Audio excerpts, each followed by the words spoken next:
Greetings and salutations, friends, and welcome back, and welcome all of our new friends and new subscribers. We've seen quite a jump in numbers in the past week. Just want to thank everybody for smashing that subscribe button. It really does help. Be sure to hit the notification bell so you'll know when we do a live show. I suppose I should do a mea culpa or apologize. On Tuesday's show, I said I would be here at 9 p.m. Eastern Standard Time. Not quite remembering, as most typical men do, that it was a special day. My wife had some plans for me. So instead of being here to do the show at 9 p.m. Eastern Time last night, I decided to do something else, and that would be my wife. No regrets, right? But welcome, one and all. So many people over the last couple of days have been messaging me about the threat of Russian space-based weapon systems and the threat of Russian weapons that are designed specifically to take out satellites. So I've been diligently researching these matters, being somewhat of a space nerd myself. However, I'm very confused by this sequence or series of events. We have to view things from really from a historical perspective here. And, generally we stay out of politics here, but I'm going to have to veer in a little bit in order to explain my thoughts and feelings on what may be happening. I don't think that it's a coincidence that all of a sudden we're being, basically scared with shock and awe. This unprecedented announcement that there is a real and serious threat that needs to be declassified so it can be discussed. And, the timing of this situation, we want to be clear in putting on the record, what is it, $100 billion so far that we American taxpayers have contributed to the war in Ukraine. Now, here's where things get dangerous. I don't really care what side of the argument you are, whether you are pro-Ukrainian and think, yeah, we should give that $100 billion and more to help them defend their country, or if you're on, a lot of people are saying that the invasion is not what we have been told. The reasons for the invasion, the simplest explanation, as far as I'm concerned, is that we have to compare it to the Cuban Missile Crisis. For those that are students of history, you may know that at one point in time, Russia, or at that time the Soviet Union, decided it would be a great idea to put nuclear missiles on Cuba, right on our doorstep. And our country decided that that would be a huge risk to national security, and we would not allow it. A lot of people may forget, but there literally almost was a thermonuclear world war with the then Soviet Union over their placement of nuclear missiles right on our doorstep. Now, we can go off in the weeds and talk about the Minsk Accords and all of the promises that the West made to Russia that NORAD would not be expanded any further, not 1 inch. That's what we agreed to with the then Russian government during these Minsk Accords. And we broke that, not once, not twice, I think 5 times. We expanded NATO, I should say, not NORAD, apologize, the government with their acronyms. So we agreed that we would not expand NATO 1 inch closer to Russia at a certain time. And we broke that agreement, not once, but I think multiple times. And the most recent example of that is that Ukraine, which is right on the Russians' doorstep, right on their border, we decided we would make that Ukraine would join NATO. Now, this would mean that we, as the NATO alliance, would place military assets right in Ukraine on the border of Russia. And if you're a student of history like me, and you view this situation through the lens of history, you can see that if we would not allow Russia or the Soviet Union at the time to place military assets right on our border, Why would we think that they would allow us to do the very same thing to them and place military assets up to and including nuclear warheads in Ukraine right on the Russian border, right on their doorstep? And, if you are paying attention, the Russian government signaled that that was the red line. You can't do that, over and over and over again. But many of the warmongers in our country, and we all know who they are, Hillary Clinton and Colin Powell and some of these people, so many of these people. And now they are literally saying what used to be the quiet part out loud now. It used to be whispered about, like, well, war is good for the economy because war is profitable. And all of the, industrial base here that make all these weapons will profit greatly, and that'll be great for our economy. They used to say that quietly. Now they're literally saying it out loud. War is going to be great. War is great for the economy. I don't know about you, but I think that the economy is in the shitter. And maybe it's just me and that I'm cheap. Well, I'm a combination of cheap and poor, right? But for example, I just went to the supermarket yesterday and I paid $8 for a Valentine's Day card. I can remember not that long ago. Am I crazy that a card was like $1 or $2? Now it's $8. So no, I don't think that that war is good for the economy. But in any case, just wanted to put it out there that through the lens of history, our government may not be telling us the truth about why we need to send every dollar we can, over 100 billion so far, over to Ukraine, in what could most experts would consider this is a proxy war. We are giving the Ukrainians money and letting them spill their blood to fight and weaken the Russian government and Russian military industrial complex. And let's be clear, I think if you're paying attention, and by the way, I freely admit, I'm not a military historian. I'm just a student of history. I've always loved history, read a lot of history books. I only read nonfiction books, usually history or other things, science. It's very clear that we're being lied to as American citizens. And I don't think that it's a coincidence that suddenly Tucker Carlson does this Putin interview, and Putin gives very good arguments for why they had to invade Ukraine, both from a historical perspective and from a perspective of just defending their borders. And suddenly, a lot of Americans, right after that interview, start questioning, why are we giving all of this money to Ukraine? And again, hey, if you're pro-Ukrainian, great for you. If you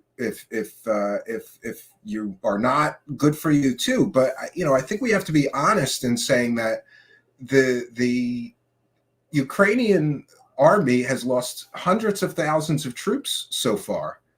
And then the only thing keeping them in the fight is all the money and weapons that the United States is sending them. So, I don't think that it takes a political science major or a military strategist to figure out that if the United States was not propping up the Ukrainian defenses with all this money and all this weapons, and by the way, a great deal of that money is being mismanaged and misused. There, I said it. I don't even think that our senators and congressmen actually have an accounting or know where all this money goes. It's just like some black hole.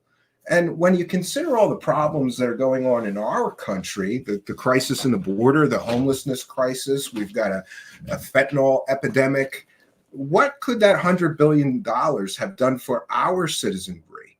What could that $100 billion have done for our country? But instead, we're giving it to a foreign country to fight a war. And I get it. A lot of people think that we should do that this is justified, that Russia invaded. And I am no fan of any totalitarian system. And it should also be noted, before I get hate mail and get attacked, people are aware that my family is Polish. Go talk to Polish people. We're not pro-Russian. We're not fans of Russia or the former Soviet Union, considering all the atrocities and abuses that they have perpetrated against the Polish nation and Polish people. But still, with that being said, I have to be honest with myself in saying that I don't believe that we're being told the truth about the whole war situation, the reasons for it. You know, the general lines out of our country are that Putin is some mad Hitler-like figure who is then, after Ukraine, going to invade Poland or you know, Lithuania or some of these other Slavic states, and they've stated very clearly that they have no intention to do that unless they are attacked. So, you know, I think that the arguments for why we, as United States taxpayers, should just be okay with sending hundreds of billions of dollars to a foreign country to support their war, you know, I think those things are starting to fall apart. And I don't think it's a coincidence that as soon as a lot of the United States citizens see that Putin interview with Tucker Carlson and start waking up and actually looking into this situation instead of blindly accepting the propaganda. By the way, just so you're aware, President Barack Obama made it completely and totally legal to use propaganda against the American citizens, against its own citizens. The government can use propaganda against us legally now. Thanks, Obama. So how do we know that all of that the information that we have been given, by the way, if you are watching the news, it's all very, you know, Russia bad, Ukraine good. And all I'm saying is you should look a little deeper. But again, I don't want to get into politics and alienate half my audience. This is a hot button issue, and many people have very strong views about this. But I, for one, don't think it's a coincidence that that Tucker Carlson interview airs and really picks apart a lot of fake information that we have been fed about this war for how long now. And then suddenly, now there's a new threat from Russia, and it's a matter of national concern. And there's this unprecedented announcement about it, how it has to be declassified, you know, this military threat, this threat to national security. Is this just in response? Many people are saying that this whole thing is like a psyop that is in response to the Tucker Carlson interview, which kind of destroyed a lot of the fake talking points and fake information that we've been fed about this whole situation. I just want to put on the record as well that I am no fan of any war. I am no fan of any one country invading another. In fact, you know, I just think so far that we have come as a human race in the past few hundred years, and yet we can't resolve our disputes peacefully. We have to literally resort to killing each other in order to resolve these disputes. I find that barbaric, and I pray for peace for all people every day. It's part of my daily prayers and meditations that I pray for peace everywhere in the world. I pray that people just put down their guns and learn to find a better way to resolve these disputes. And I get it. You know, I would never fault somebody if somebody is invading your hometown, you know, with tanks and missiles and guns. You have to pick up a gun and defend your family and your right to freedom and your national sovereignty. But I still think this could have been resolved. Now we're hearing that, you know, some world leaders, there was going to be a resolution to this before the war started. And some world leaders got in there and meddled and changed the outcome to a war. That's absolutely despicable and disgusting in my view, and should never happen. There's no way on earth that world leaders should be encouraging other world leaders to go to war when on the table were peaceful solutions to the conflict ready to be explored, talked about, and perhaps entered into. But instead, the warmongers, the hawks come. And now we have this conflict, which has cost hundreds of thousands of lives on both sides, untold suffering, maimings. How many people are crippled or severely injured, or, you know, even the psychological impacts of a war. What is this doing to the children in the nation of Ukraine? What is this doing to families who are losing their brothers, their sisters, their mothers. People are being killed in bombing attacks. This is all a tragedy that could have been avoided. And that bothers me greatly. But back to the situation with the Russian, apparent Russian space weapons. What you need to know is that Russia developing space weapons is not new. That they're playing this, that this is some new impending threat. They've been developing these weapons for a decade now. And in fact, 5 years ago, they did a test of a missile system where they shot down their own satellite. So they have displayed the ability to destroy satellites in orbit 5 years ago. And now all of a sudden the government is saying that this is some sort of, huge threat to our national security. Why didn't they sound the alarm 5 years ago when Russia proved that it had the capability with a ground to space missile to destroy satellites? This was a known capability that they proved 5 years ago. And yet we are just now hearing about them developing space weapons. And there's also a great deal of misinformation and confusion, because apparently one of the weapons is nuclear powered. And so they're saying nuclear weapons in space. Well, there's a huge difference and delineation between a satellite that is powered by a nuclear source for its power, its fuel, and a satellite that has nuclear capable ICBMs or missiles on it. These are two totally different things. And just be clear, make sure that you educate yourself, because there are satellites from both the United States and Russia right now up there in space that are powered from a nuclear power source. Does that mean there's nuclear weapons in space? No, it means they have a nuclear power source, two totally different things. So we're seeing a conflation and hearing that they may be developing nuclear space weapons. Well, does that mean they're powered by nuclear? Not that they have a warhead on them? These are important distinctions that really should be talked about, but they're not. We just hear these talking points from these talking heads and the pundits that Russia is developing nuclear space-based weapons, which may be technically true, but again, you need to differentiate what's nuclear about the weapon. That its power source comes from a nuclear power source. We've got probes out there in space that have nuclear power sources that we launched, the United States launched. Does that mean we've launched nuclear space-based weapons? No. So, I, for one, am always wary of the government and what they tell us. I think that we all have seen, especially through the health crisis, that they're not honest. They lie to get whatever it is that they decide they need from their citizenry. Anybody remember 2 weeks to flatten a curve? And I really do not, I'm going to say it one more time. It's not a coincidence that they're bringing up that Russia's developing space-based weapons as an impending threat right now.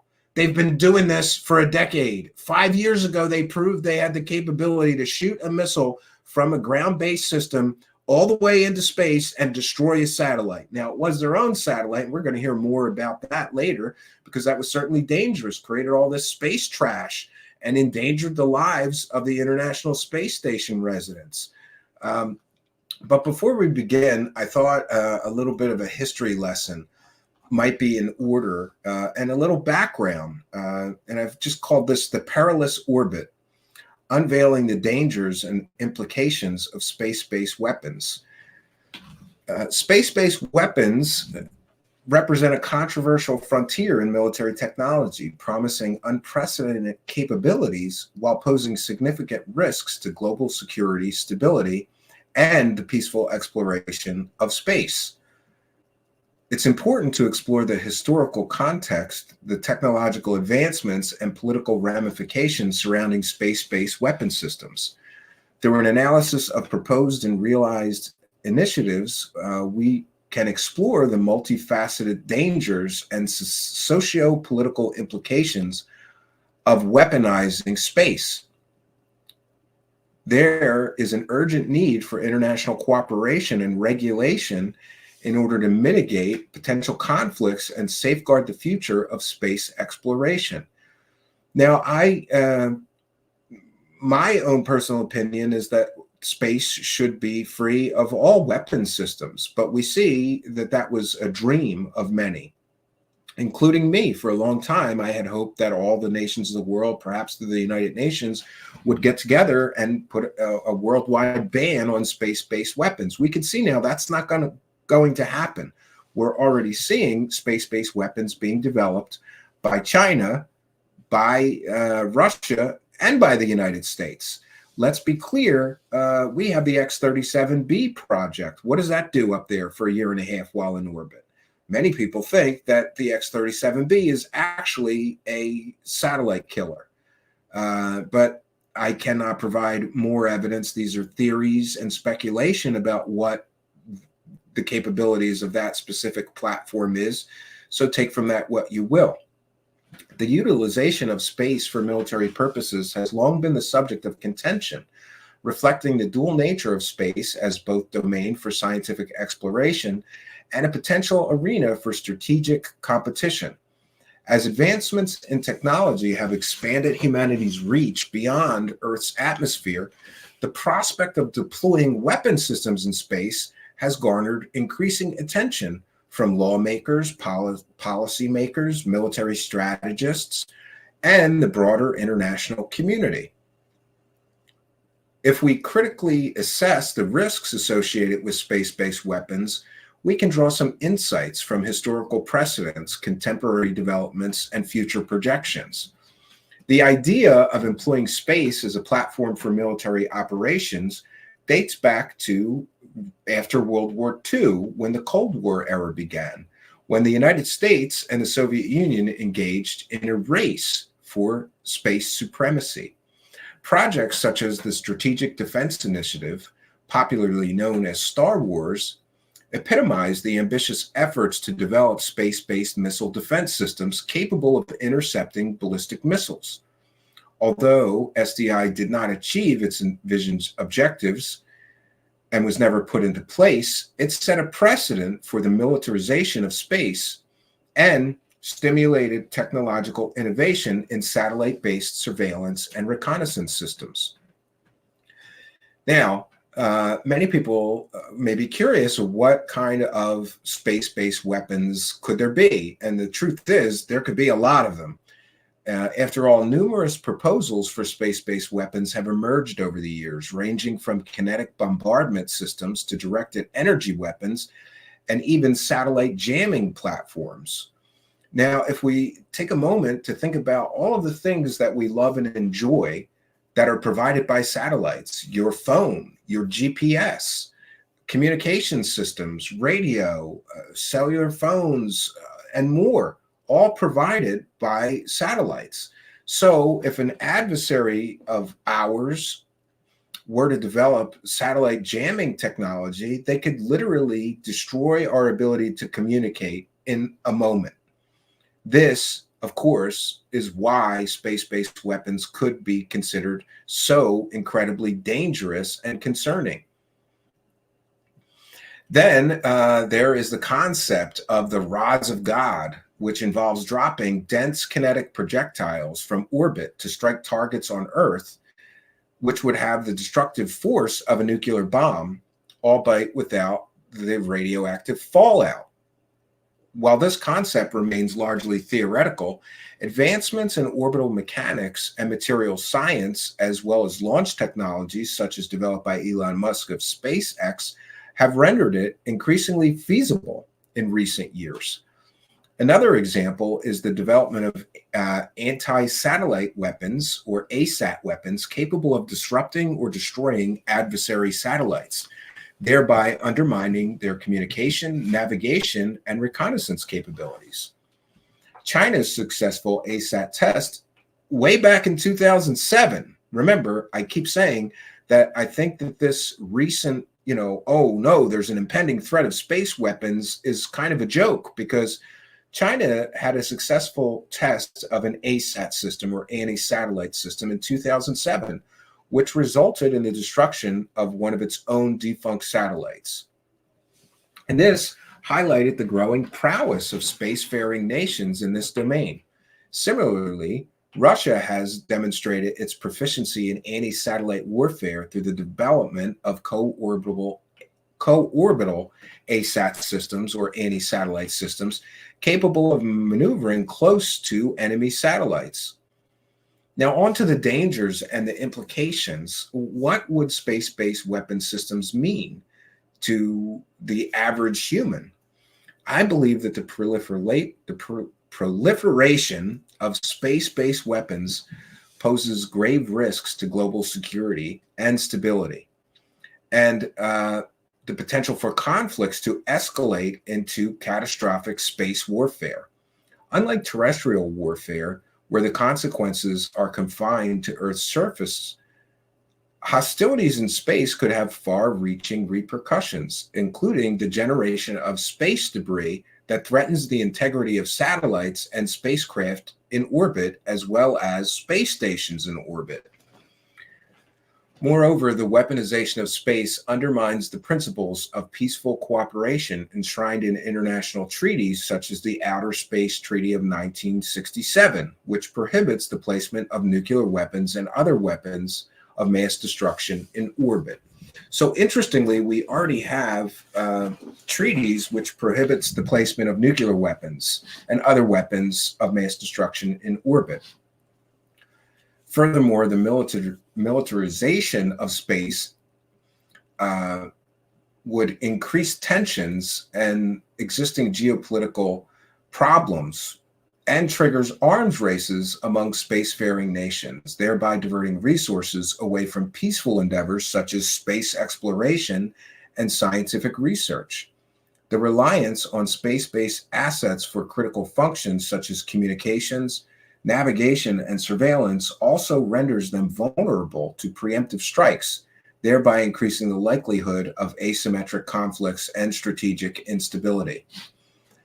The proliferation of these space-based weapons represents a perilous trajectory that imperils the peaceful exploration and utilization of space. While technological advancements offer tantalizing prospects for enhancing military capabilities, the attendant risks and socio-political ramifications demand careful consideration and concerted action from the international community.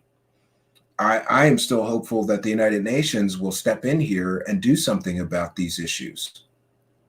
By fostering transparency, confidence-building measures, and multilateral cooperation, policymakers can mitigate the dangers posed by space-based weapons and preserve the sanctity of space as a shared heritage for future generations.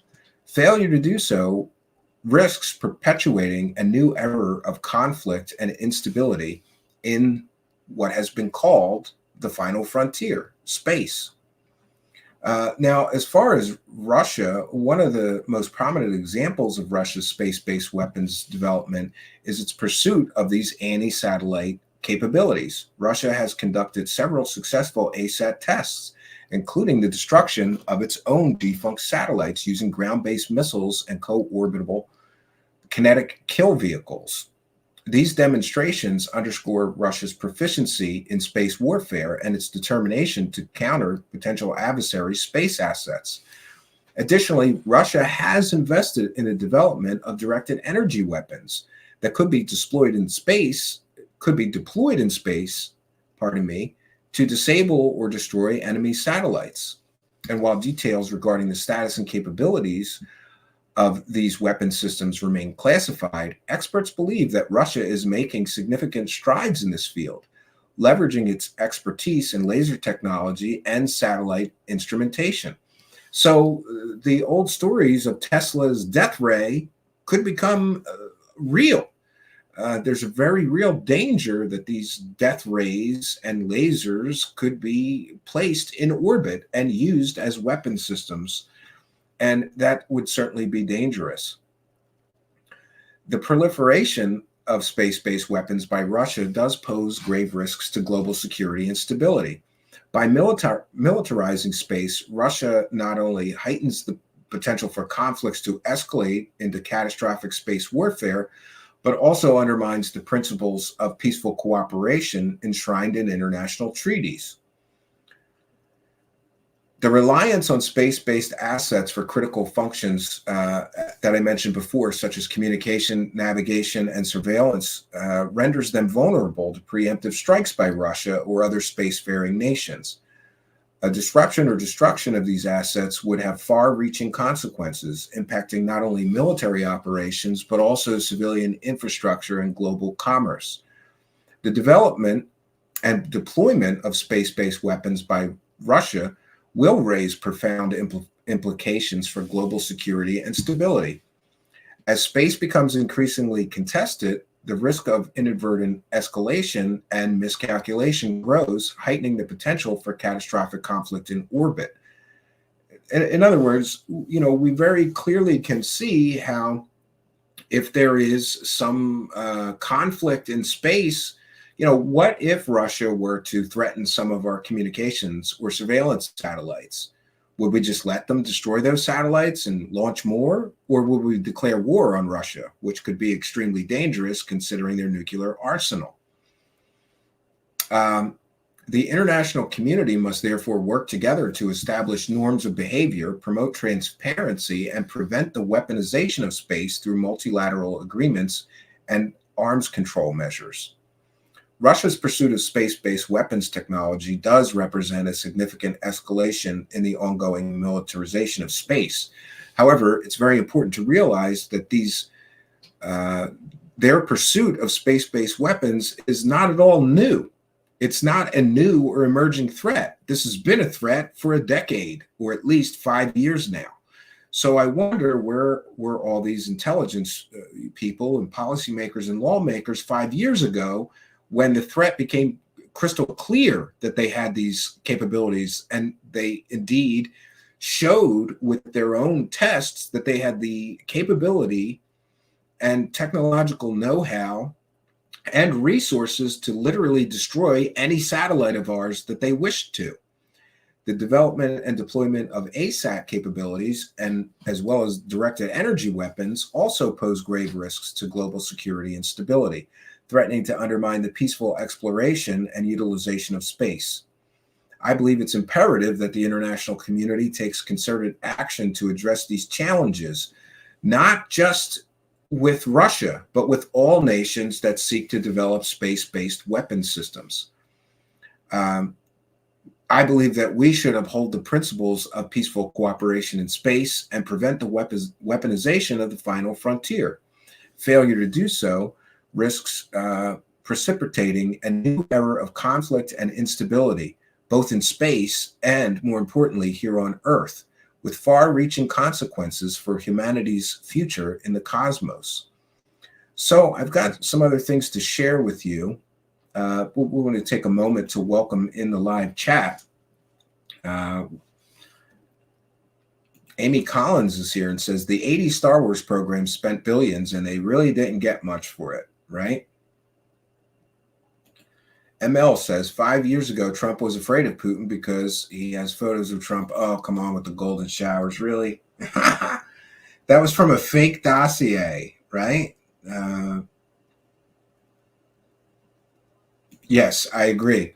Randy, 1979, Vice Admiral Tiger, thanks for being a member, says the most important part is that once Russia or China uses a space weapon, World War III is on. I would highly tend to agree with you. All right, so I'm going to share this announcement about Russia developing any satellite weapon because the White House confirmed. But again, I have such problems with this because they're confirming that Russia has anti-satellite weapons technology. And they confirmed this today. However, they had this weapons technology 5 years ago. So why is it all of a sudden a concern? Or is this more fear-mongering so that the Americans say, yeah, Russia bad, send that money over to Ukraine to fight Russia? I'm still on the fence. And by the way, my opinions about all of what I'm speaking about are not set in stone. And I am still learning more. And I think we all need to learn more before making up our minds about what the government is telling us, how much of it is true, how much of this should we be concerned about. has confirmed that it knows Russia is developing a weapon to target satellites in space. Yeah, it does know that because 5 years ago they ran a test that proved that they could take out any satellite in space. But we're just now hearing about this impending threat as if it's something brand new. This was 5 years ago, right? It's incredible to me. 5 years ago, we knew about this, but we're just now hearing about it. This is what makes me think that this is a form of propaganda. Because why would you wait 5 years to tell your citizens, oh, by the way, Russia's developing anti-satellite technology, and it's going to be a real problem and a threat to our, security here, to our national security. Well, you knew about this 5 years ago. Is this how slow the government moves? Or is this a propaganda piece? And they're just pulling this out to scare the American public into continuing to think Russia, bad. We need to fight them. Send more money, That's what I worry about here. National Security Council spokesperson John Kirby says while the weapon is, quote, troubling, it would not be used to attack people or do any damage here on Earth. Kirby added do any damage here on Earth. This is a really ignorant statement. If they took out our communications and GPS satellites, that would do a great deal of damage on Earth. The States has known about the weapon for many months, if not years. This comes one day after House Intelligence Committee Chair Mike Turner publicly warned of a, quote, serious national security threat and encouraged President Biden to declassify related information. CBS News senior White House and political correspondent Ed O'Keefe reports.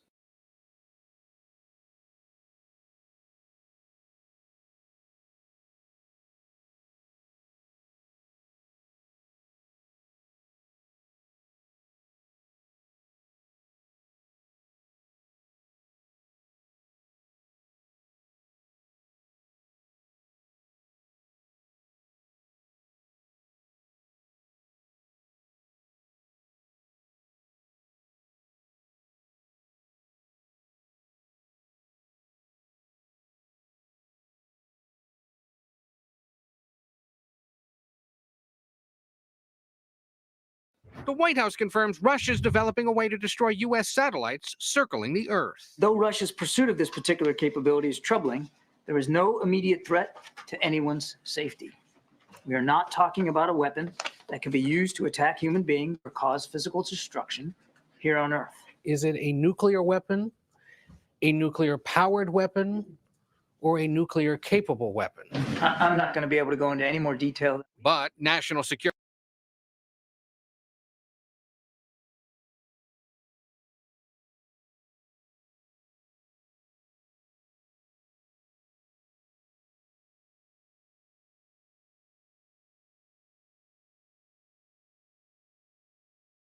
spokesman John Kirby said what Russia is doing would violate a 1967 treaty banning the deployment of nuclear weapons beyond the atmosphere.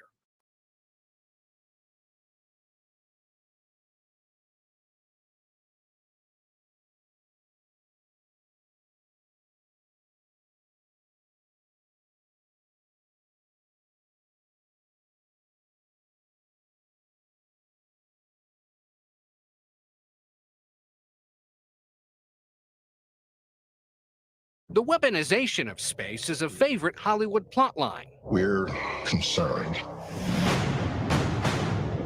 the Soviets might be trying to introduce a new weapon. But Samantha Vinograd, a former assistant secretary for counterterrorism, says we're not there yet. It is more likely that Russia is involved in research and development to get to a certain capability. Russia demonstrating that kind of capability would put it ahead in terms of global arms race. Biden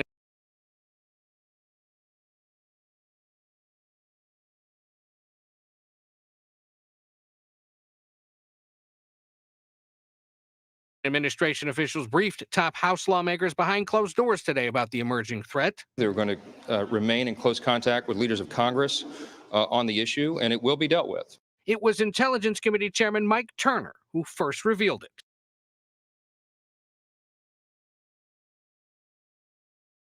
I'm sorry, I wasn't aware that I muted myself. Thank you to the person who let me know. I apologize. So the only thing that you missed is that we have this policy expert that just says if they were to develop nuclear technology, or excuse me, if they were to develop this technology, it would put them ahead of the global arms race. They've already demonstrated that capability years ago. That's what makes me think that this could be a propaganda piece that they're just now pulling out to justify continuing to spend billions of dollars in what could only be considered a proxy war. We all came away with a very strong impression that the administration is taking this very seriously and that the administration has a plan in place. And Ed joins us now from the White House. Ed, help me settle. There seems to be a disconnect in the sense of urgency over this threat, although that quote from Mike Turner in your piece there suggests maybe everybody's on the same page. Can you help us get the timelines right here? You had Turner sounding very urgent, and then Kirby at the White House sounding like we've known about this for a while, it's under control. Yeah, and meanwhile, they've known about this emerging threat for several years now, probably 5 years, since Russia first proved that they had this capability to destroy orbiting satellites with a missile system that they had developed. Yeah, and that does seem to be the timeline, that this is something they've been tracking for a little while. We know there have been 2 of these Russian launches, one in late December and one just last week. And for whatever reason or however, they've received more information about it all. And that's what compelled them to go to Congress and begin the process of informing them. Again, you know, this is what disappoints me about media. I will show you later in the presentation that Russia showed that they had this capability to destroy orbiting satellites with a missile system years ago. And so this person is saying there have been 2 tests. There have been a lot more than that. There was tests years ago, and we'll show you the proof of that. So why are they just now trotting this out as some emerging threat? I don't believe that it's an emerging threat. It's been a threat for 5 years now. It was Turner then, by having the Intelligence Committee vote to publicly release word of this to the world, that caused this kerfuffle over the last 24 hours or so, ahead of a meeting they were supposed to have with the National Security Advisor today to go over what's going on here. In essence, there's nothing up there right now that's nuclear that could blow up either a satellite or something back here on Earth. But is Russia on its way to developing that and perhaps ahead of the United States and other superpowers? Yes, that's what it appears to be. Shades of Sputnik. I agree, Steve Long. Very good point. Question about that. I guess Not this an is really emerging from that threat. period. The fact that, as you mentioned in your piece, if Russia is developing some kind of weapon, that would be they would be abandoning the Outer Space Treaty of 1967 that bans stationing of nuclear weapons in outer space. What are the I mean, the implications seem pretty obvious, but what are the larger implications of that? Well, for one thing, remember, Russia has been backing out of other nuclear disarmament agreements with the United States in recent years, and there's another one coming up for renewal soon that there's concern they may not agree to sign again. So in essence, yes, they would be pulling back from all these things. But little did you know, there was a 1967 treaty signed by 130 countries saying we're not going to send weapons of mass destruction into space. And it was at the height. You must not have been listening to anything that I said, David Lisham, but thank you. I just said that I don't believe that this is a new or emerging threat. And, you know, I just don't get people, but you want to throw personal insults. If all you have is to attack my appearance, then go somewhere else, bro. You know, go listen to fairy tales then. Yeah, I'm doing my best here to try to bring you some information to think about and consider. And by the way, I'm still processing information and considering this. I haven't made up my own mind. So the 1967 Outer Space Treaty is interesting. It bans the stationing of any weapon of mass destruction in outer space, prohibits military activities on celestial bodies, forms the basis of international space law. And we may be seeing an end to that era of this 1967 Outer Space Treaty. Of the space race and of the Cold War, the first U.S.-Soviet treaty of its kind regarding weapons that was signed, and it's held at least this long, and it seems to be that they may be on the verge of violating it. And wasn't it cute that while John Kirby wouldn't say it's nuclear, he then later said in the briefing, well, whatever they're doing would violate that, which in essence confirms that, in fact, whatever it is, it does involve nuclear capabilities. Sharp ears to pick that up. Well done, Ed. Thanks. Very interesting, but disappointing that CBS News, as Steve Long pointed out, you know, this is the top of the news chain, one of the hugest news organizations in the country, and they don't know what Steve Long pointed out, that the United States had been experimenting with this for decades. This is not a new or emerging threat. And anybody who suggests that it is not well informed. And that's problematic, very, very problematic. So I've got some more to share with you, and we'll get into it. I found a video from 5 years ago, but then here's a video from 2 years ago, where Russia destroyed their own satellite with the very weapon that they may be discussing in these news broadcasts. Russia blows up its own satellite, and the International Space Station crew takes cover. This endangered the lives of the residents of the International Space Station because it hurled space debris in orbit, perhaps into the very trajectory that the International Space Station travels. This month, Russia released military video of its new missile systems, capable of intercepting other missiles, aircraft, and satellites. What few expected was this: that Russia would shoot down one of its own defunct satellites, dispersing an estimated 1,500 pieces of shrapnel into orbit, threatening some of the 3,400 active satellites above Earth.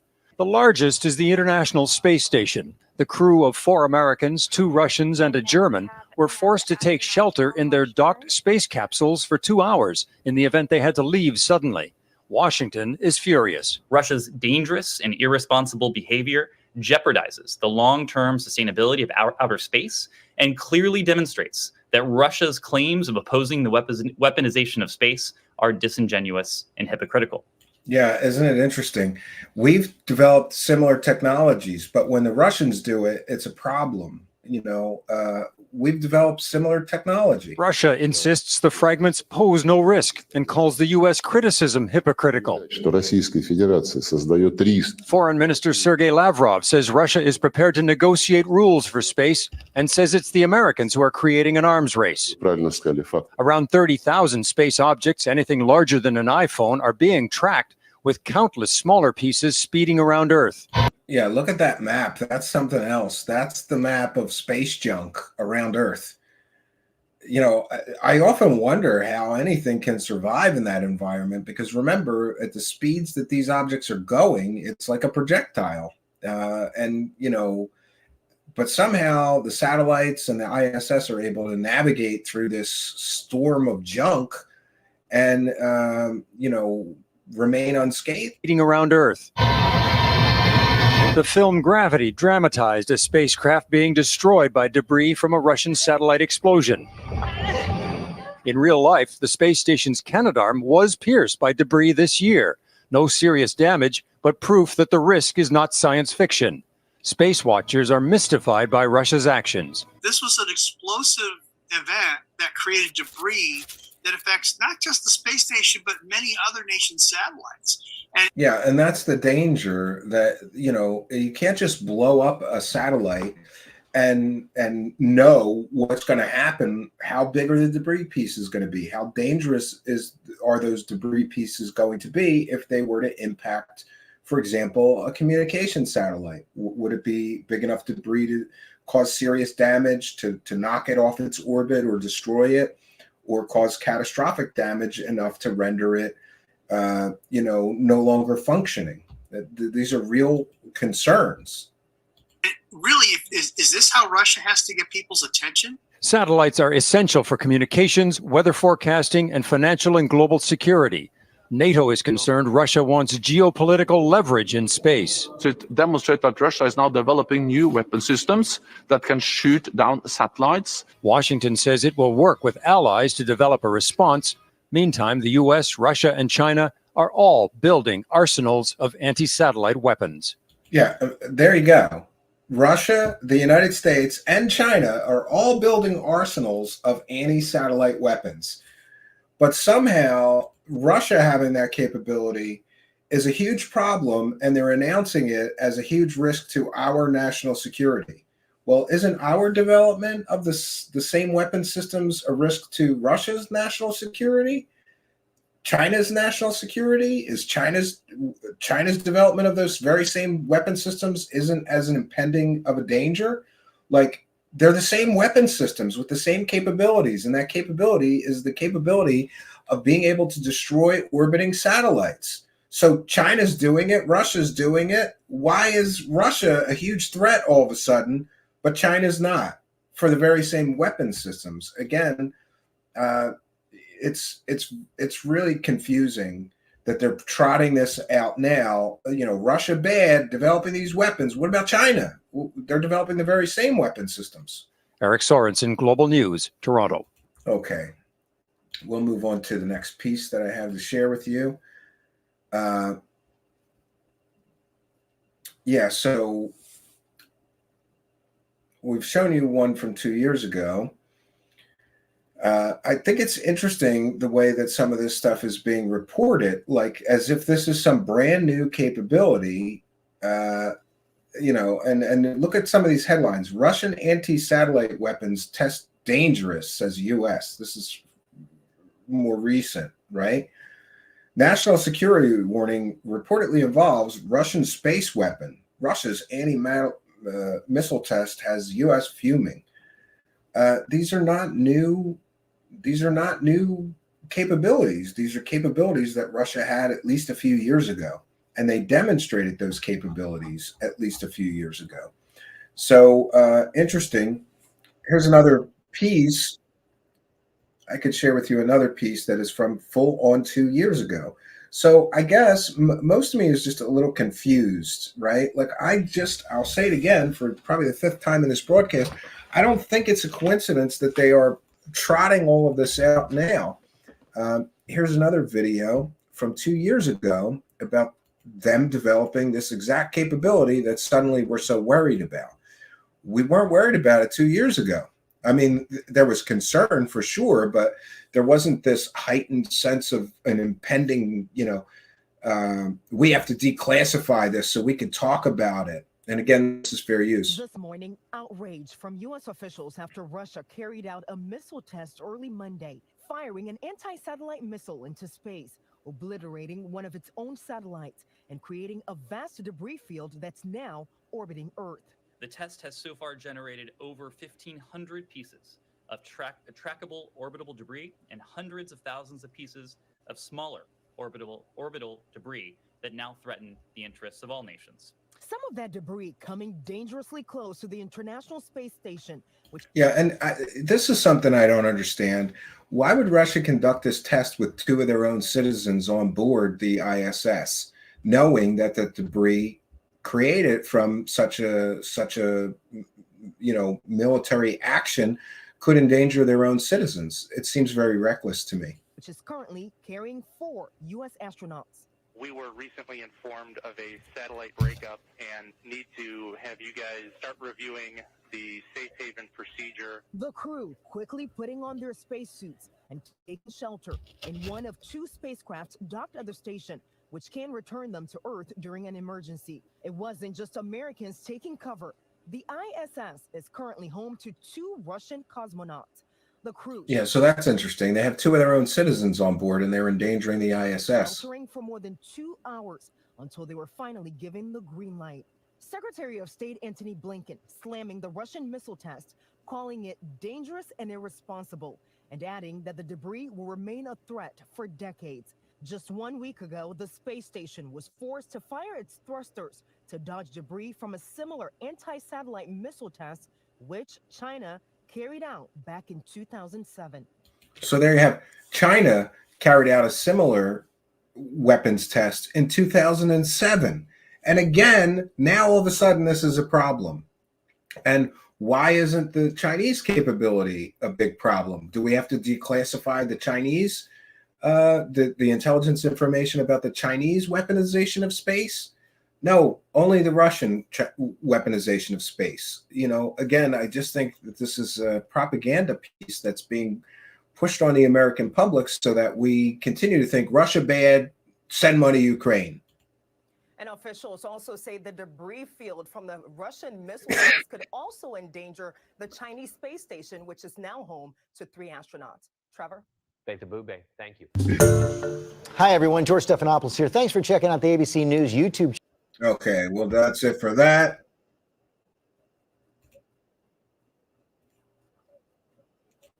And I'm going to show you a more recent news report. This is from PBS NewsHour from yesterday, just one day ago. And again, they act like this is all, in the news reports that I'm seeing at least, they act like this is all some new emerging threat that we have to deal with right away. We've heard that the Chinese had developed this technology way back in 2007. We're just now doing something about this. It's just now a concern that we need to address. It's very troubling to me. It was a rare, alarming public statement. One of the handful of members of Congress with the most access to America's secrets warned today of a, quote, serious national security threat. Congressional leaders have since described it as a, quote, serious but not urgent matter. Still, yeah, and isn't that interesting? Again, these weapon systems we've known about Chinese having them since 2007, and we've known about the Russians having these capability as far back as 5 years ago. And 2 years ago was the last test I was aware of. Now we have government officials saying that Russia has conducted 2 more tests in recent weeks. So maybe it's the ramp up of these weapon systems being tested or perfected that has everybody alarmed. Still, the warning rattled Washington and beyond, as U.S. officials at the same time work to find at least a pause to the war in Gaza. Nick Schifrin is here following all of these developments and joins us now. So, Nick, what do we know about this national security threat? 2 officials confirmed to me that Russia recently showcased a new capability in space. Jeff, that is what this threat is all about. Russia regularly launches has space launches. You see one right there. And the officials describe that Russia recently launched a new anti-satellite capability, meaning a satellite that can attack other satellites. Yeah, that may be a little bit more recent of a revelation. Up until now, the anti-satellite systems have been missile-based systems. In other words, they shoot a missile from the ground, it goes up into space and destroys the satellite. But now we're hearing that Russia has developed a satellite that can essentially go and attack other satellites. Officials tell me that this satellite, which is possibly nuclear powered, has an electronic warfare capability to target American satellites that are essential for U.S. military and civilian communication. Now, that public statement that you just referred to right there was from Mike Turner, the chairman of the House Intelligence Committee. You see him right there. He is a voice for stronger national security, especially for Ukraine, which itself right now is facing serious threats from Russian electronic warfare. And of course, this comes as members in the House, especially in the Republican caucus, are resisting some support for Ukraine against Russia in the ongoing war there. After this statement was released by Turner. Yeah, again, they're mentioning the support for Ukraine as this statement is being, right now they're debating sending another $60 billion to Ukraine. And suddenly here's this emerging threat of a weapons system from Russia.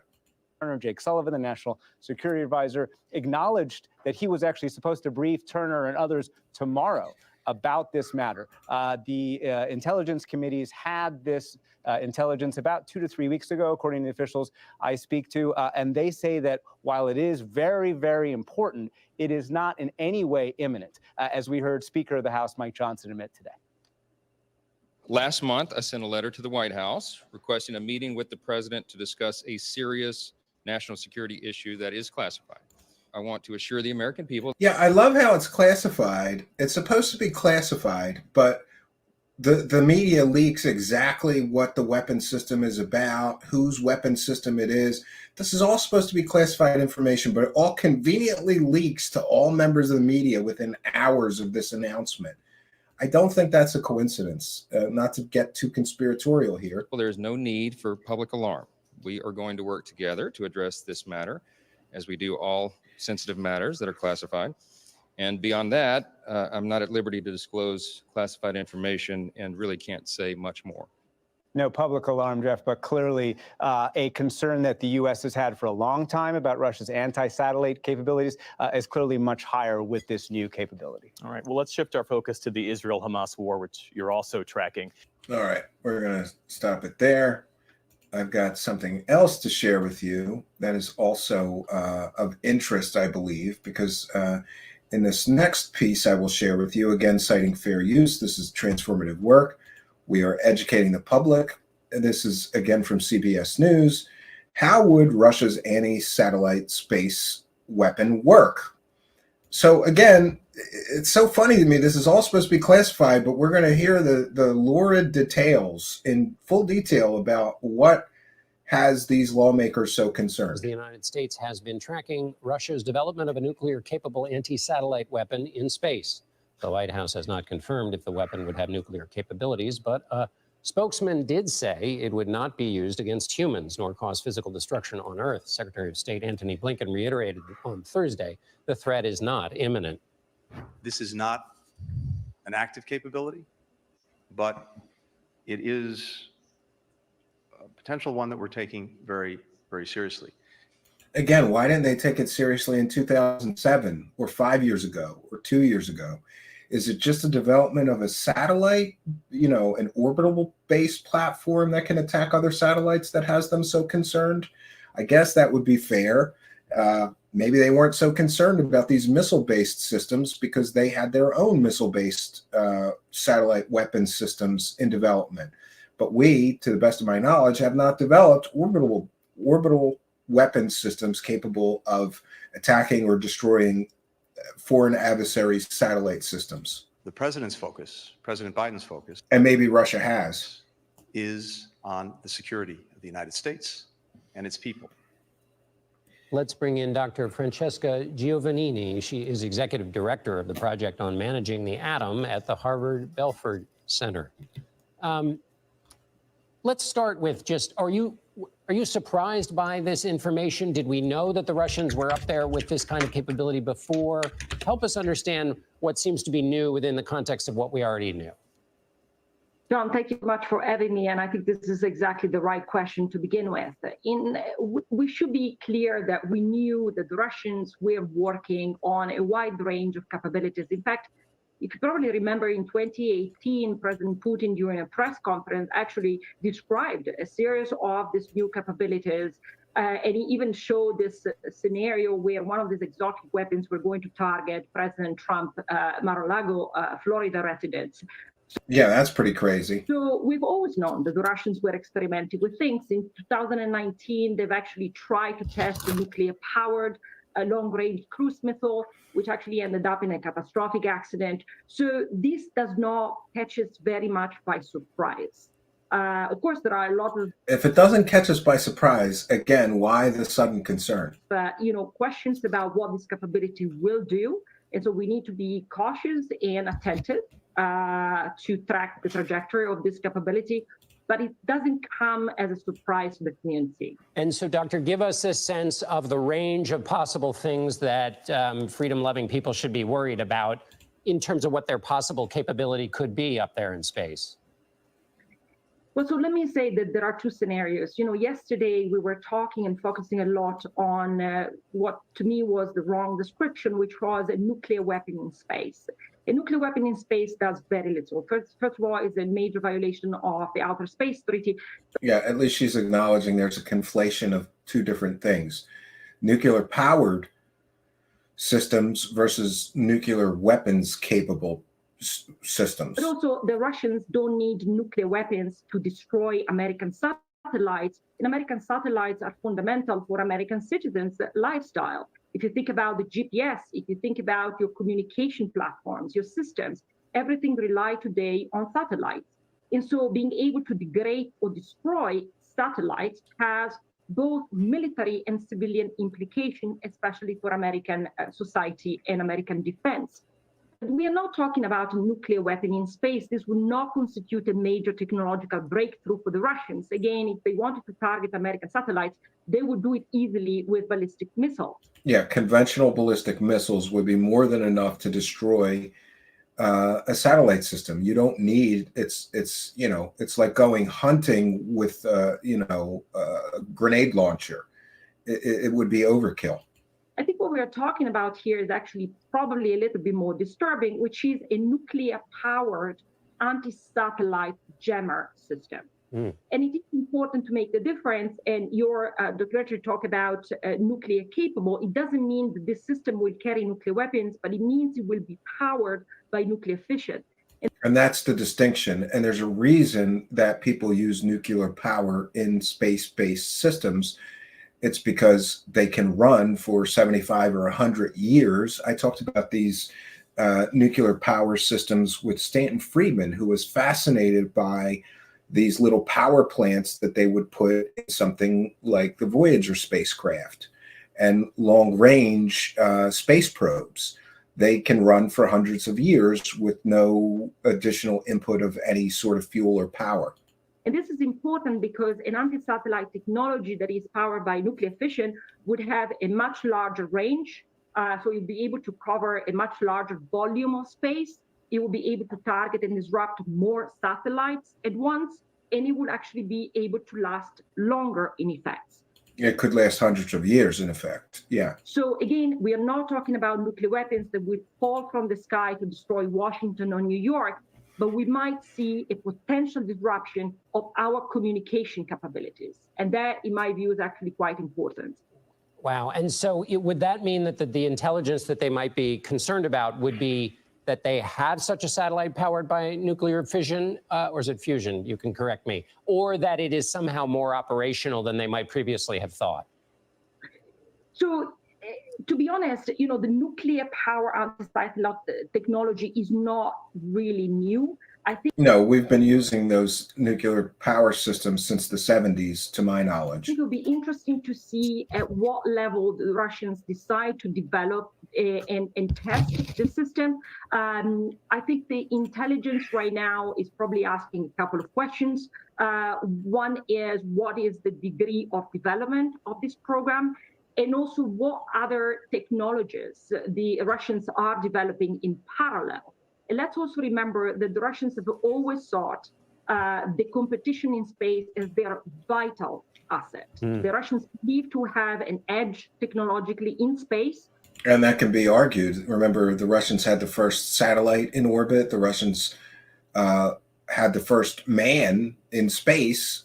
They were winning the space race for a long time until we leapfrog past them with the moon race. And this is a way to remind the Americans that we are the most vulnerable in a potential weaponization of space.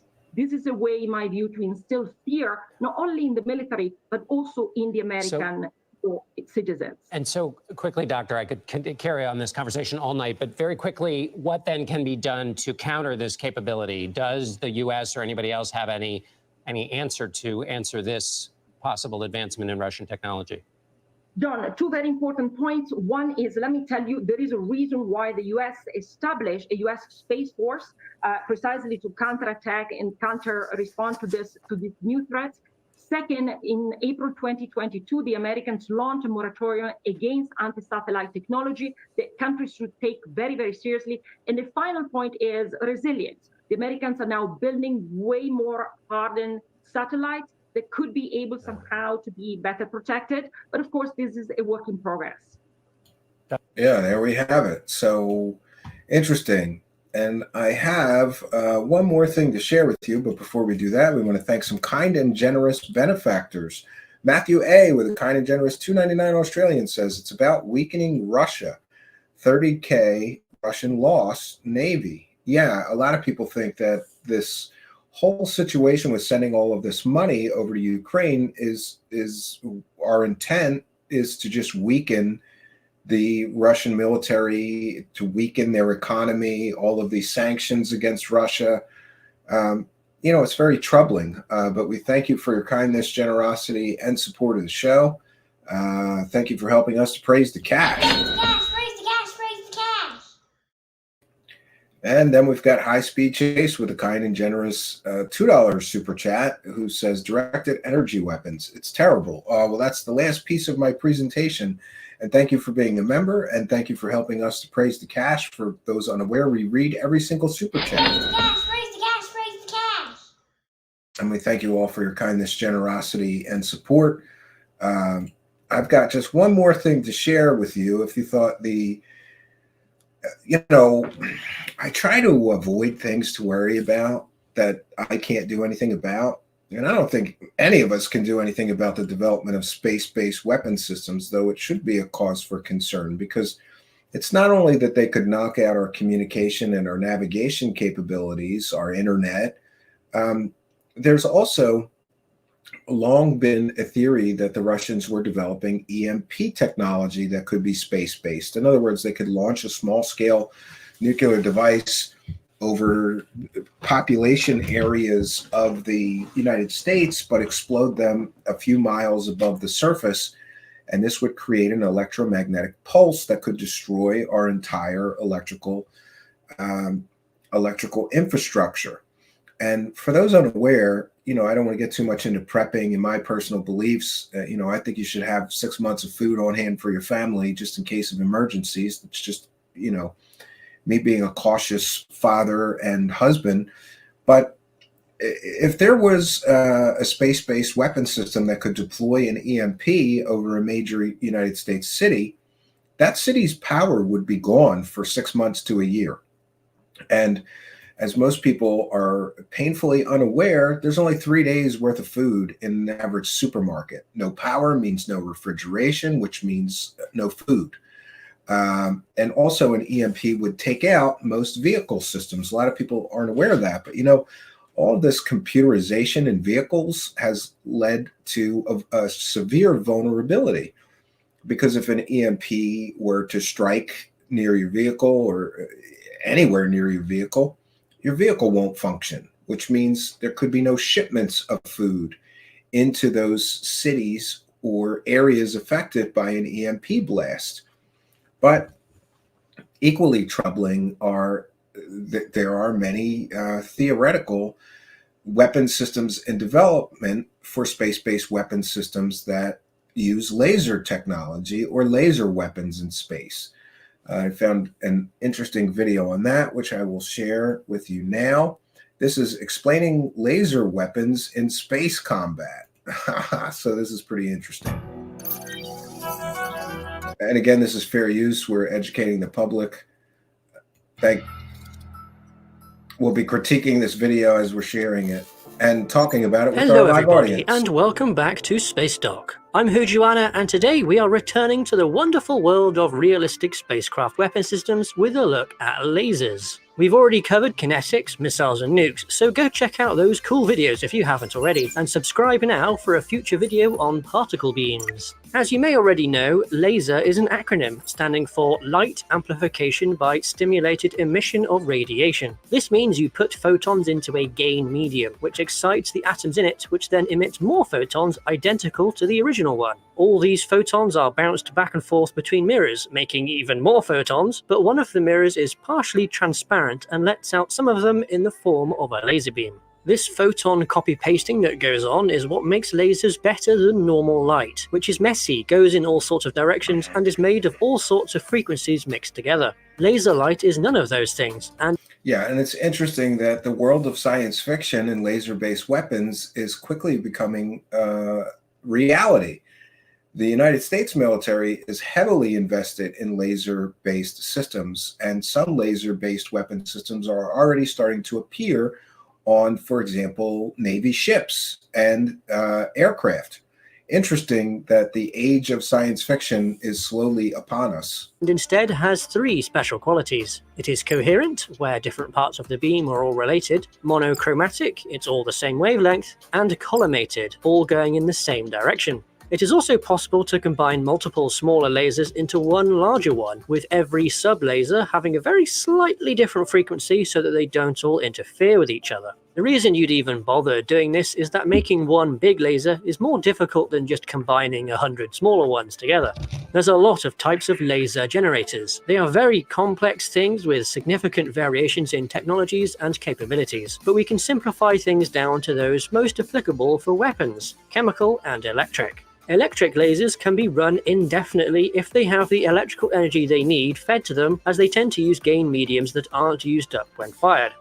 And this is the advantage of laser-based weapons. As long as you have power, you have weapons. Downside is providing enough power to run them, but that at least can come from all sorts of places. In contrast, chemical lasers provide the fuel for the initial photons as well as the gain medium, which means they can be very powerful but have the downside of using up those fuels, and the chemicals used can be a tiny bit horribly toxic. Yeah, I remember early on in my childhood experimenting with lasers, and it used to be much, much more difficult. Now you could buy very powerful laser pointers and laser diodes on eBay and you can make your own burning laser gun for like $25 if you buy Chinese parts. It's incredible the advancements in laser technology that has taken place just in the past, say, 20 or 30 years. This was one of a number of downsides of the Boeing YAL-1 airborne laser testbed, which was... And here we see one of those test beds. This is an airplane in the United States arsenal that they're developing with a laser-based weapon. An experiment into installing a megawatt-class chemical laser. That's funny. That's from the debrief.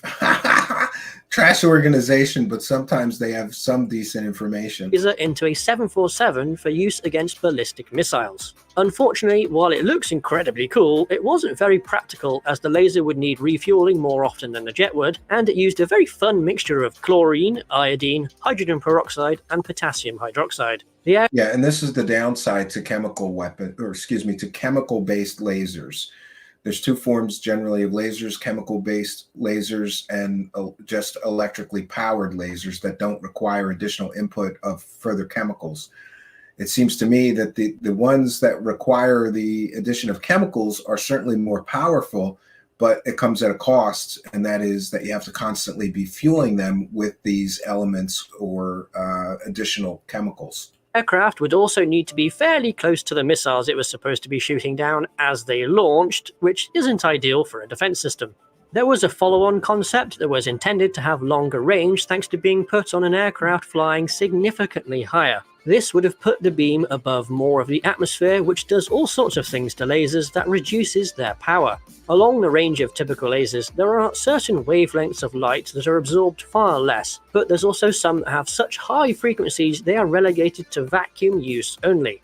While talking about laser frequencies, I want to say that unless your laser uses visible light, it's going to be invisible to the human eye. Lasers are often infrared or ultraviolet, which need special... Yeah, and that's one of the misconceptions. You don't always get that red beam. There's lasers that are completely invisible to the naked eye. Cameras or filters in order to be seen, but this only applies in an atmosphere which is full of atoms and molecules for the beam to hit. Up in vacuum, they will be completely invisible to everything, unless you happen to be looking straight down the beam into the emitter, in which case you won't be seeing for very much longer. You probably already know that lasers have a supremely long range in space combat thanks to traveling at light speed. Their only limiting factor is diffraction, which is a weird thing that makes the beam's focus point increase in size over time as it moves away from the weapon. The power being transferred to the target doesn't drop over distance, it instead gets spread out over more surface area, leading it to be slower at dealing damage. This damage is done in one of two ways, either just heating up something over long periods of time from a continuous wave laser, which eventually leads to vaporization of the target, basically cooking off its outer layer. The other damage type is a sort of drilling effect from pulsed lasers. Yeah, pulsed lasers are very, very interesting. I experimented with some pulsed lasers myself. They would be very, very high power, but for milliseconds at a time, and you would pulse them, like on for 1 millisecond, off for 2 milliseconds. And you would get a drilling effect. You could punch holes through steel with the right type of lasers easily. This happens due to mechanical shock from short periods of extremely high heating, so you get more bang for your buck from a laser that is essentially turned off half the time it's firing. You'll also notice that firing different lengths of pulses also has a big effect as well. Another limit on laser damage is the accuracy of the weapon. There's a few things working against the accuracy of super long-range weapons, starting with simply not knowing precisely where your target is. Sensors are not perfect. They're not going to know with 100% certainty exactly where the target is, which way it is facing, and which way it is traveling. Light is fast, but not instant, so this target uncertainty mixed with light lag makes keeping a laser beam on the same spot to keep burning away at it a bit of a challenge. This is exacerbated further at extreme range by something called jitter. This is the inherent inaccuracy caused by things moving imperfectly, and other little jolts and bumps from even tiny movements like people walking around. Yeah, I've noticed that targeting with a laser is not as easy as you think. Like, for example, take a laser pointer and walk 5 blocks away from a stop sign than turn around and try to hit that stop sign. It's a lot more difficult than you think. Vibrations from machinery or thermal expansion. Nothing is perfectly still. Nothing moves with perfect smoothness. There's always that wobble, that jitter in every system, and that is going to limit the ability of a laser to stay on one spot on its target as it. All right, I think I've made my point about the laser weapons. There certainly has been research into laser weapons and putting lasers in space.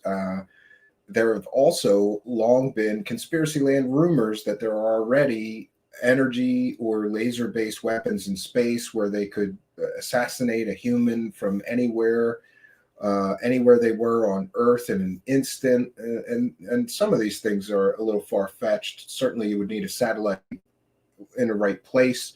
But the development of space-based or energy weapon systems pose even more philosophical problems. What if we could, as Americans, have a capability of just laser assassinating somebody anywhere on Earth?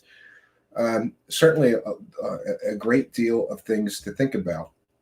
Now back to, just to circle back to this point that I made in the beginning of the broadcast, I don't believe that this is a new or emerging threat. These space-based weapon systems have been in development for quite some time. So one needs to ask themselves, why are they trotting this out as a big threat right now? Could it be because a lot of people in the United States are kind of getting tired of sending billions of dollars to a war that many experts say cannot be won?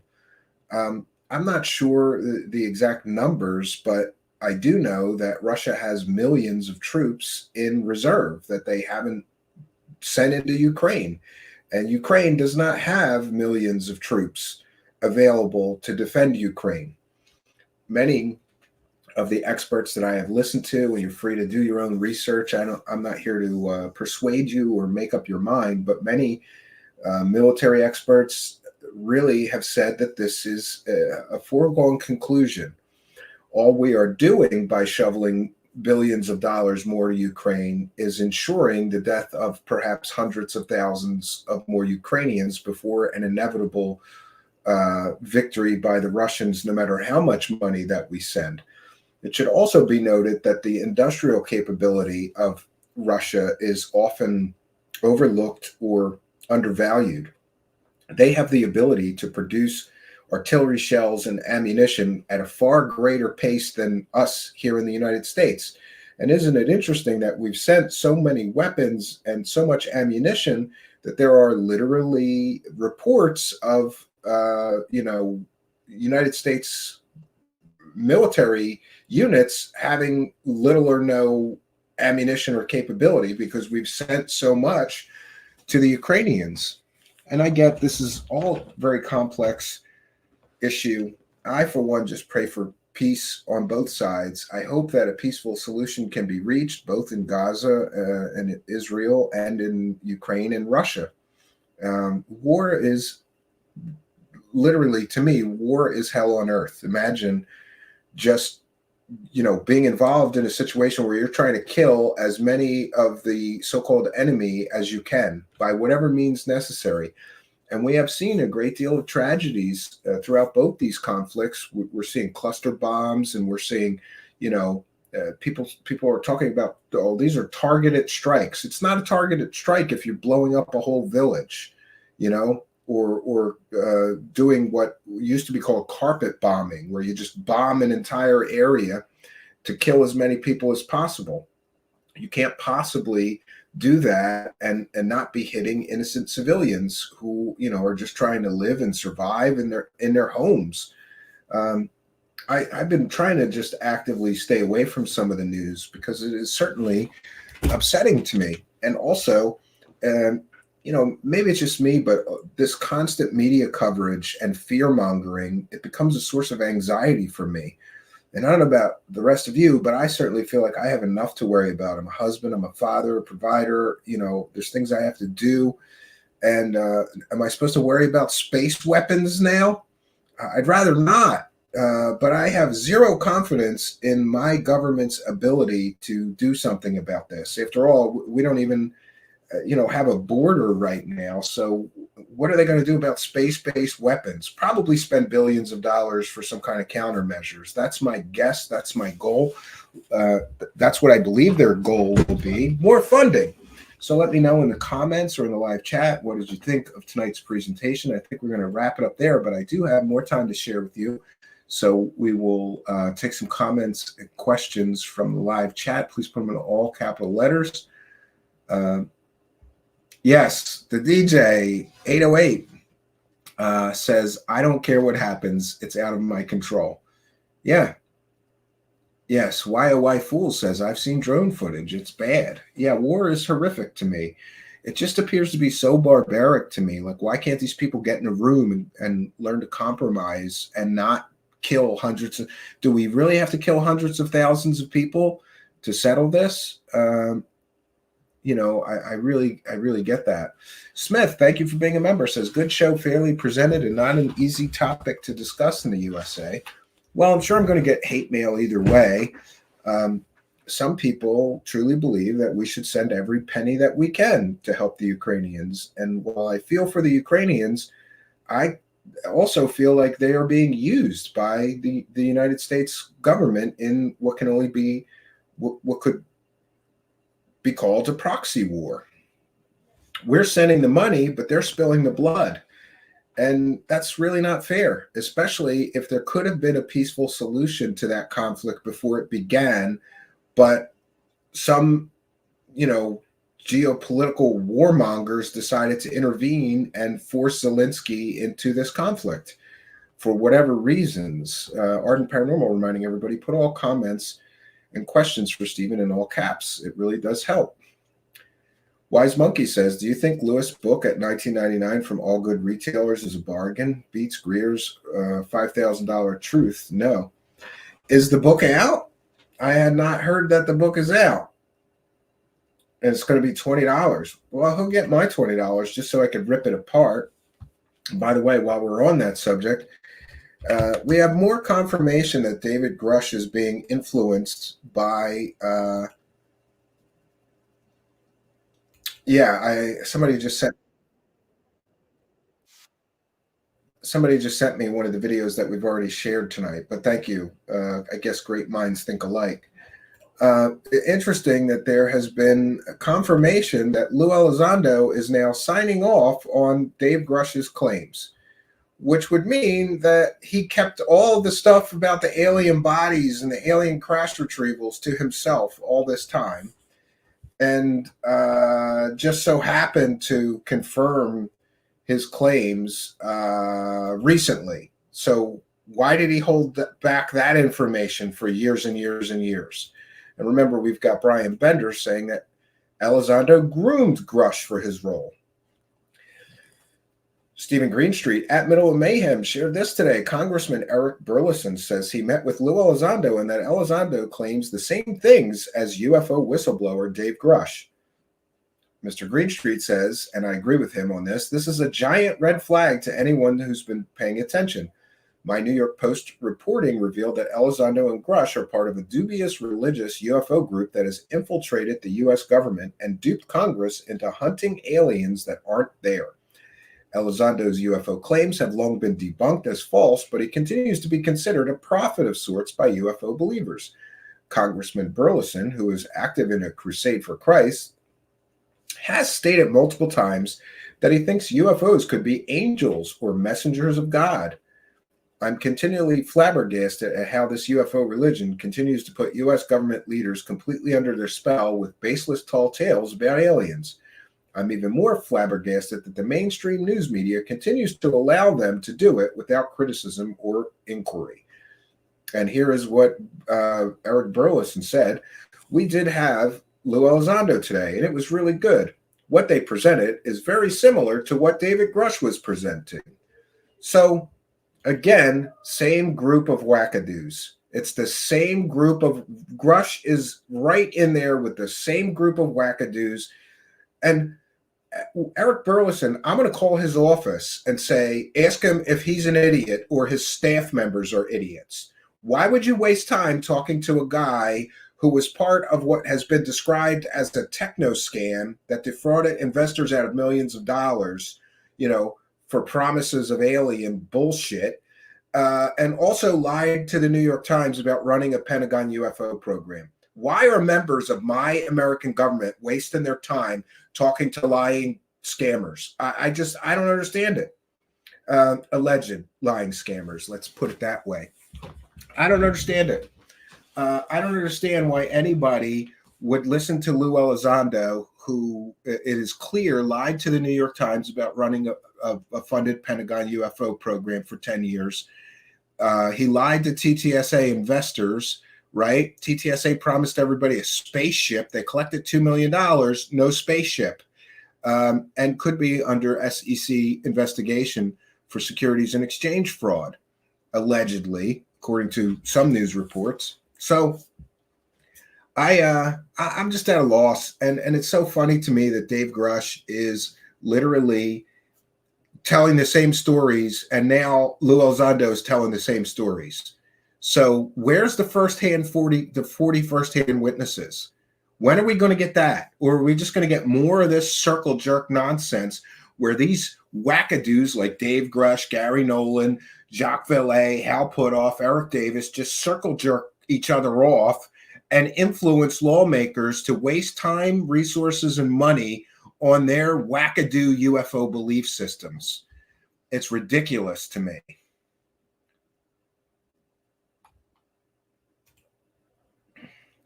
Brett Clark still think the biggest grifter was Jesus, faking his death to push book sales. I mean, Jesus. Genius. Could be. There's interesting conspiracy theory about the Bible. Look into that. Who is the Bible owned by? Apparently Rupert Murdoch. That's a crazy conspiracy, but we're going to go over that one. Foxy's friend says, our mainstream media is owned by the few who convince you they need a tax break. Maybe if they don't own oil and gas leases in Ukraine, we wouldn't lend them money. But if we tax the rich, maybe no wars. Yeah. And I always think it's great that rich, powerful people decide on these wars, but their children never have to go and fight in them. I think it should be a requirement for congressmen, senators, presidents, vice presidents, that if you actively engage in war with a foreign power, you have to send your children on the front lines, on the vanguard, right on the front lines to fight that war that you think is so necessary. It's never them. It's the poor people that they send. They send the poor, the downtrodden. Look at the history and the history of Vietnam. Anybody that had powerful or rich parents got a deferment or somehow got out of the draft. They send the poor people. These rich, powerful elite make these decisions, and then, of course, they all go and invest in defense contractor stocks when they're doing this. Then they send the poor people to die and bleed, so that they can all fill their pockets with this profiteering war money. And we talked about it at the beginning of this broadcast. They are literally right now out loud saying that war is good for the economy. That used to be something they would whisper about. They wouldn't say it out loud. Now they're just saying the quiet part out loud. They're not even hiding it. Oh, it's going to be great for the economy. Keep sending billions of dollars to a foreign power for what many believe to be an unwinnable war. But I still say I pray for peace. Chris Johansson, with a very good point, says we send our children to war to serve bastards and whores, says Gene Simmons. Yeah. And Ozzy Osbourne, go listen to the song War Pigs. Generals gathered in their masses, just like witches at black masses. Evil minds that plot destruction, sorcerer of death's construction. And they leave all that up to the poor. Fighting the war, they leave all that up to the poor. They just declare it and fill their pockets with all the money they can. It's really problematic, Being rich didn't help Cassius Clay. Well, that might have been, I applaud Muhammad Ali for standing up to that draft and saying, what he said which was really so simple but poetic. Those people over in Vietnam never did anything to me. I'm not going to go over there and kill them. They never did anything to me. You know, that's the perfect argument for the whole Vietnam War being a sham. And again, Vietnam was a proxy war. This Ukraine is a proxy war as well. Well, Vietnam started out as a proxy war, then we sent troops. So are we going to send troops? What happens when Ukraine runs out of children? And you know, I've seen reports where they're trying to draft younger and younger boys to go fight the war or defend their country. What are we going to do when the Ukrainians run out of men and young men? Tragically, what are we going to do when Ukraine runs out of those people to throw into the meat grinder of war? When they're completely out of people to fight, are we going to go and fight for Ukraine? I really hope not. But you know, again, I think everybody should say a prayer for peace. Join me in that prayer. And I hate to, you know, I'm not going to have a global peace meditation like David Wilcock, but I do think that it can't hurt, you know. Praying for peace never hurt. Could it be that this Russian space weapon thing is just to drum up funding for Ukraine? That's my personal belief. But again, I don't want to influence you. I try to just present the information, give you some things to think about, and encourage you to do your own research and, you know, come up with your own beliefs, right? Snap for peace. Bobby says snap for peace, right? Yeah. Steve Long says, I love classic rock, but wouldn't take advice on geopolitics from Ozzy or Gene Simmons. Well, they couldn't do a worse job at making decisions about whether to go to war or not than some of our own leaders. Digital Vortex, creator of that great documentary on the aviary, shout out to Digital Vortex, he's here, says, the average age of the Ukrainian male is now 40 years old. Ukraine is attempting to create legislation to draft those who fled. Yeah, right now, if you were one of the men that got out and said, I'm not fighting in this war and you know, left the country for safety with your family, they're trying to pull those guys back from wherever they went and draft them into the defense forces for the war. Crazy. You don't have, they don't have the ability to decide for themselves. And by the way, I'm all for people. If you decide, hey, I want to stay and fight, congratulations. I fully support that. But if you decide you want to flee and live and take care of your family, I support that as well. They should be able to just tell you can't leave. And, you know, it's this whole thing is one big tragedy. Rage Against the Machine. Yeah, I remember Rally Around the Family when I was a kid growing up. We used to mosh to that. And I used to go to these local shows. I would play them a lot as well.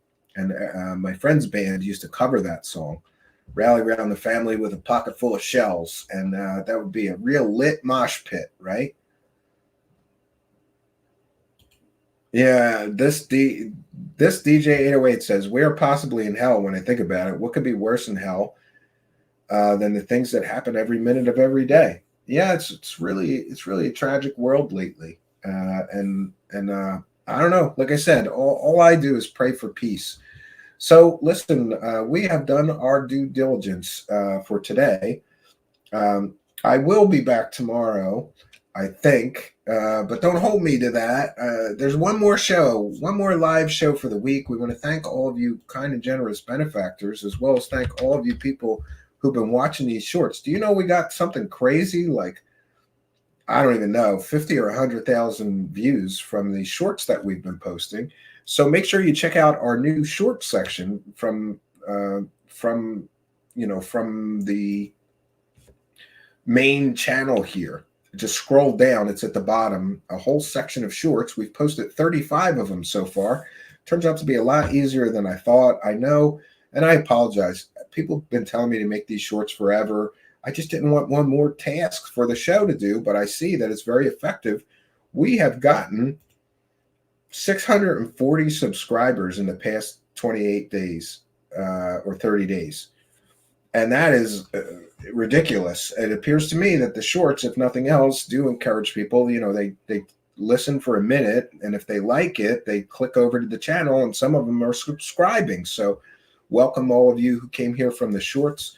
Glad to see so many new faces in the live chat. We had great attendance tonight, especially, I get it, this isn't UFOs or aliens or busting UFO and alien scammers, so a lot of people don't tune in. But I have to be honest with you in that I can't do like, 4 or 5 shows a week about the same topic. There's only so much in that to talk about. So many of you messaged me asking me what I thought of this Russian space weapon system that I thought it'd be easier than replying to everybody. And by the way, I try to reply to people, but I'm getting, as the show grows, I'm getting inundated with messages. So I thought it'd be easier to just put together this presentation, explain to you my thoughts, and encourage you to develop your own, but always be learning. I encourage you to not accept what you're being told from your government, whether you live in the United States or anywhere else. We have to question and verify everything we're being told in today's sort of information onslaught world. I think it's important that we don't just automatically believe what they tell us. I, for one, will not be so quick to believe anything the government tells me going forward, especially post health crisis. Interesting that all that just kind of went away. Forget that we lied to you this many times. Now we're telling you the truth. Well, I don't think so. I'm going to have to verify everything. And but next show will be more on topic, I promise you. But I have to veer off. I've decided once a week we're going to do a show that is veering off of our usual topic base here. I have to do that in order to stay sane and continue to enjoy doing this show. And I don't want to feel like I'm forced. I have to talk about this shit tonight. I don't really want to, no, this was sort of a hot topic. It's also an attempt to see if we can grab the YouTube algorithm, because a lot of people are talking about this right now. And you have to admit, even if you're not a person that's into our usual topic base, I think that tonight was a good presentation that people can benefit from. And one of the points of the channel here, despite the many criticisms that people have for me or my channel, we're supposed to be a public benefit. And certainly educating the public, I think, is a public benefit. So we've done our due diligence. I will be back for one more live show this week. And maybe we'll be doing that 10,000 views open panel celebration. For those unaware, occasionally we do an open panel show, and it's a chaotic mess. I don't know why people like them or want me to do them. It's always a chaotic mess. You got 10 people on, and everybody's yelling and screaming and talking over each other. Sometimes they're a little more civil and organized, but they usually descend into chaos pretty quickly. I promised you we'll do a panel show when we hit 10,000. We're way over 10,000 now. Thank you to all the new subscribers. So we want to thank you, kind and generous benefactors. We want to thank you, Patreon supporters, you YouTube channel members, super chatters, super thanks people, super sticker people, Twitch subscribers, pilled.net gold pillars. I saw somebody gave me some money. I don't know who gave it to me. A little weird, that system over there, but thank you. We thank all of you viewers. Those of you sharing these videos on your social media, it really does help. It only takes a moment to copy and paste the link to the video you're watching or the podcast that you're listening to and post it on your Facebook, your Twitter, your Instagram. It really does help to spread our gospel here, and I'm thankful for all of you helping to do that. So that's all I got for you, except to say that maybe say an extra prayer for peace, because some of these things that I've been witnessing are really concerning to me. I feel like that some people want us to go to war with Russia, and that would be a terrible tragedy for all involved. And I hope and pray that doesn't happen, and I hope you will pray with me. So that's all I got for you, friends. Until next time, my name is Stephen Canby, and good night, and God bless all of you.